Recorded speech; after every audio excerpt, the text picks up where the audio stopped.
જય જગન્નાથ. આજે આપણે એક બહુ જ રસપ્રદ વાત કરવાના છીએ. જગન્નાથપુરી મંદિરમાં રોજ સવારે ભગવાનને સૌથી પહેલો ભોગ કયો ચડે છે એ ક્યારેય વિચાર્યું છે? મેં સાંભળ્યું છે, પણ ઘણાને કદાચ ખ્યાલ નહીં હોય. એ છે બાજરાની ખીચડી. એકદમ સાદી બાજરાની ખીચડી. અને આ પરંપરા પાછળ છે ને એક બહુ જ સરસ હૃદયસ્પર્શી કથા છે. આજે આપણે એના વિશે જ થોડી ઊંડી વાત કરીશું. હા, બિલકુલ. આ કથા આપણને સીધા 17મી સદીમાં લઈ જાય છે. રાજસ્થાનમાં નાગોર જિલ્લાનું કાલવા ગામ. અચ્છા, રાજસ્થાનથી શરૂઆત થાય છે આ વાતની. હા, ત્યાં કર્માબાઈ નામના એક ભક્ત રહેતા હતા. અત્યંત સરળ, એકદમ નિખાલસ. એમનું જીવન એટલે બસ ભક્તિ. અને એમના પિતાજી જીવનરામ ડુડી, એમણે એમને એક સાવ સાદો નિયમ શીખવેલો. એમ કહ્યું કે બેટા, જમતા પહેલા હંમેશા પહેલો કોળિયો, પહેલો ભોગ ભગવાન કૃષ્ણને ધરાવવાનો. બરાબર. અને આ નાનકડી વાત, આ શિખામણ કર્માબાઈ માટે તો જીવન મંત્ર બની ગઈ. એ જ એમનું પરમ સત્ય. કેટલી સરળ શ્રદ્ધા નહીં? એ જ તો. અને અહીં જ આખી વાતનો મર્મ છે. કેવી રીતે આ એક સામાન્ય રોજિંદી વાનગી, મતલબ બાજરાની ખીચડી, ભગવાન જગન્નાથની આટલી બધી પ્રિય બની ગઈ? હા, એ જ સવાલ થાય. આ કથા આપણને શીખવે છે કે શુદ્ધ ભક્તિ, પેલી નિર્દોષ શ્રદ્ધા છે ને, એની શક્તિ કેટલી મોટી છે. ઘણીવાર તો મોટા મોટા કર્મકાંડ કરતાં પણ એ વધી જાય. તો ચલો આ કર્માબાઈની ભક્તિ ગાથામાં થોડા વધુ ઊંડા ઉતરીએ. એમના માતા પિતાનું અવસાન થયું પછી કર્માબાઈ એકલા જ રહેતા હતા. હા, અને એમને રસોઈમાં બીજું કંઈ ખાસ આવડતું નહોતું. બસ પેલી બાજરાની ખીચડી બનાવતા જાણતા હતા. એટલે જ એમનો મુખ્ય ભોગ. પણ એમની શ્રદ્ધા જુઓ. કોઈ શાસ્ત્રોક્ત વિધિ નહીં, કોઈ જટિલ મંત્રોચ્ચાર નહીં. ક્યારેક તો સ્નાન પણ ન કર્યું હોય. બસ સવારે ઉઠીને સીધા પ્રેમથી ખીચડી બનાવે. અને પછી ભગવાન કૃષ્ણની નાની મૂર્તિ સામે મૂકે અને એકદમ ભાવથી કહે, ઠાકુર જમી લ્યો. એમને પૂરેપૂરો વિશ્વાસ હતો. ખબર છે કે ભગવાન પોતે આવશે ને જમશે. અદ્ભુત. આને કહેવાય નિષ્કામ પ્રેમ અને અતૂટ શ્રદ્ધા. અને સાચે જ ચમત્કાર થતો. એવું કહેવાય છે કે ભગવાન કૃષ્ણ બાળ સ્વરૂપમાં નાના બાળક બનીને રોજ રોજ આવતા અને કર્માબાઈના હાથની એ પ્રેમથી બનાવેલી ખીચડી આરોગી જતા. ખરેખર? રોજ આવતા? હા, રોજ.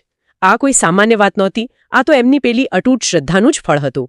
ભક્તના ભાવ આગળ તો ભગવાન પણ બંધાયા. પછી શું થયું? તેઓ પુરી કેવી રીતે પહોંચ્યા? હા, સમય જતાં કર્માબાઈ જગન્નાથપુરી જઈને વસ્યા. પણ ત્યાં ગયા પછી પણ એમણે પોતાનો આ રોજનો ક્રમ તો ચાલુ જ રાખ્યો.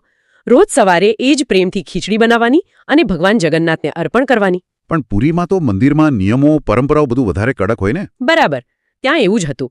એટલે એક દિવસ શું થયું, કોઈ પંડિત કે સંત હશે, એમણે કર્માબાઈને જોયા. આમ સ્નાન કર્યા વગર, કોઈ શુદ્ધિના નિયમ પાડ્યા વગર ભોગ બનાવતા. અચ્છા, એટલે એમણે ટોક્યા હશે? હા, એમણે કર્માબાઈને પ્રેમથી સમજાવ્યા કે આમ ન કરાય.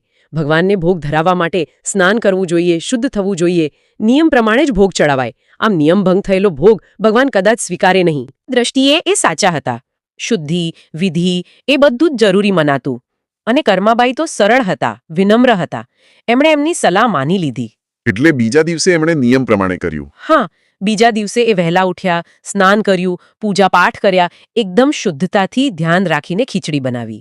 પણ પછી કંઈક અલગ થયું ખરું ને? હા, એ જ દિવસે ભગવાન જગન્નાથ ભોગ આરોગવા આવ્યા ખરા, પણ થોડા મોડા આવ્યા. અને જાણે ઉતાવળમાં હોય ને એવું લાગ્યું. અચ્છા. અને ભગવાને કર્માબાઈને શું કહ્યું ખબર છે?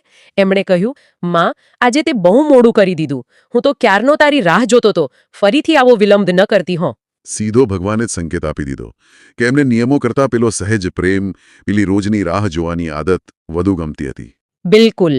એટલું જ નહીં, એ જ રાત્રે ભગવાને પેલા પંડિતજીના સ્વપ્નમાં જઈને પણ આખી વાત સમજાવી. કહ્યું કે મને કર્માબાઈના હાથની ખીચડી ભલે ને નિયમો વગર બનેલી હોય, પણ એમાં જે શુદ્ધ પ્રેમ છે ને, એ જ સૌથી વધુ ભાવે છે. મતલબ કે સાચા ભાવ સામે શાસ્ત્રોના નિયમ પણ ગૌણ બની જાય. બરાબર.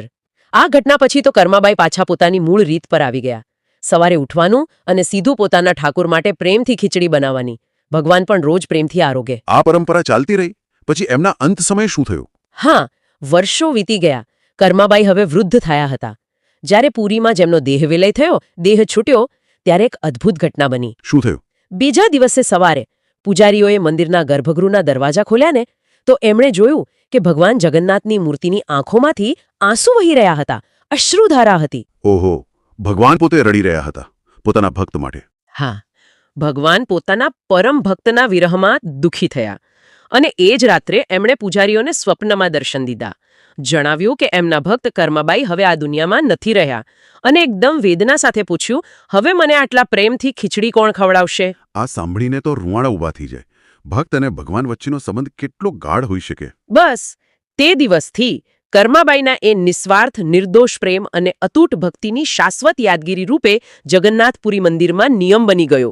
દરરોજ સવારનો સૌથી પહેલો ભોગ એ જ બાજરાની ખીચડીનો હોય છે. અને એ આજે પણ કર્માબાઈની ખીચડી તરીકે જ ઓળખાય છે, બરાબર? હા, આજે પણ એ જ નામથી ઓળખાય છે, કર્માબાઈની ખીચડી. તો આ આખી કથાનો સારાંશ મતલબ કે મુખ્ય બોધપાઠ શું લઈ શકાય? બહુ સીધો અને સ્પષ્ટ છે.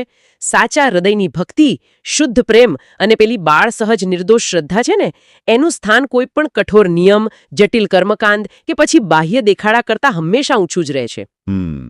આપણા જેવા સામાન્ય લોકો માટે પણ આમાં ઘણું સમજવા જેવું છે. ચોક્કસ.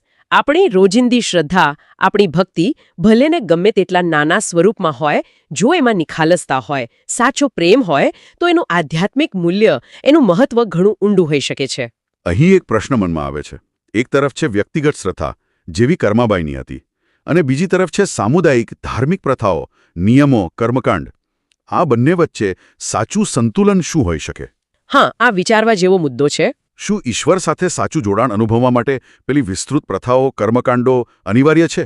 કે પછી કર્માબાઈની જેમ બસ એક નિષ્ઠાવાન, પ્રેમભર્યો ઈરાદો જ પૂરતો છે? મને લાગે છે કે કર્માબાઈની કથા આપણને એ જ યાદ અપાવે છે કે ભક્તિનો માર્ગ અત્યંત સરળ, સીધો પણ હોઈ શકે છે.